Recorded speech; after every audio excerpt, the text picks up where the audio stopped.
السلام عليكم، كل سنة وانتم طيبين. النهاردة أول يوم رمضان وما ينفعش إلا بالكنافة. النهاردة هعمل الكنافة مع الجلاش مع القشطة في صينية واحدة. يلا ندخل فيديو ونشوف مع بعض. جبت الكنافة قطعتها حطيتها في الفريزر حوالي ساعة أو ساعتين، المهم تكون جامدة بحيث ان هي تكون سهلة في التقطيع أو تحطيها في الكبة. اي طريقة تعجبك. بايدينا هتتفتفت بسرعة، نخليها ناعمة جدا عشان تدي نتيجة حلوة. دهنت صينية دهن بالسمنة وحطيت بعد كده راح احطها فيها. احط كمان حوالي على النص كيلو حوالي ربع كوباية سكر بودرة، وهحطها معاها بتديها تحميرة وكمان بتديها طعم حلو وتكون مقرمشة.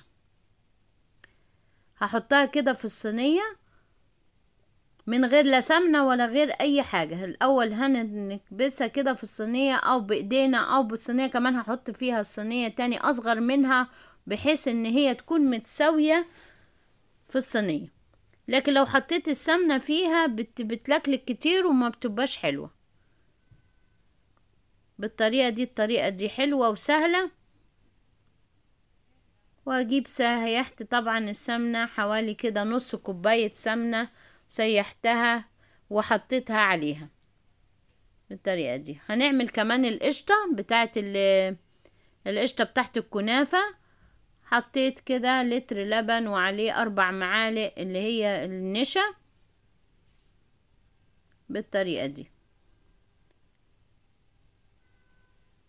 من قشطة الحلواني على طول، وهندوبها على النار هادية. طبعا ايدينا ما تسيبش القشطة لغاية ما تجمد وتبقى بالطريقة دي.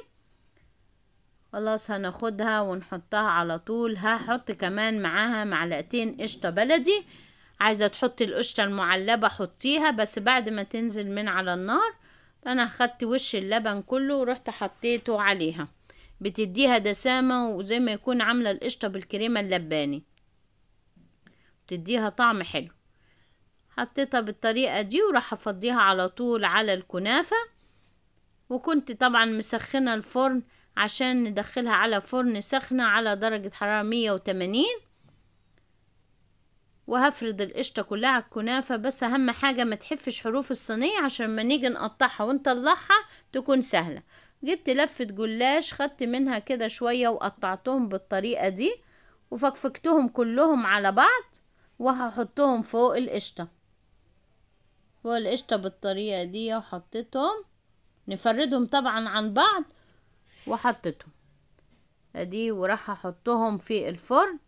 حطيتهم في الفرن حوالي 5 دقايق كده او 7 دقايق لغاية ما خدت لون الجلاش. وبعد كده جبت ربع كوباية لبن وربع كوباية سمنة، سيحاهم مع بعض وحطيتهم عليهم.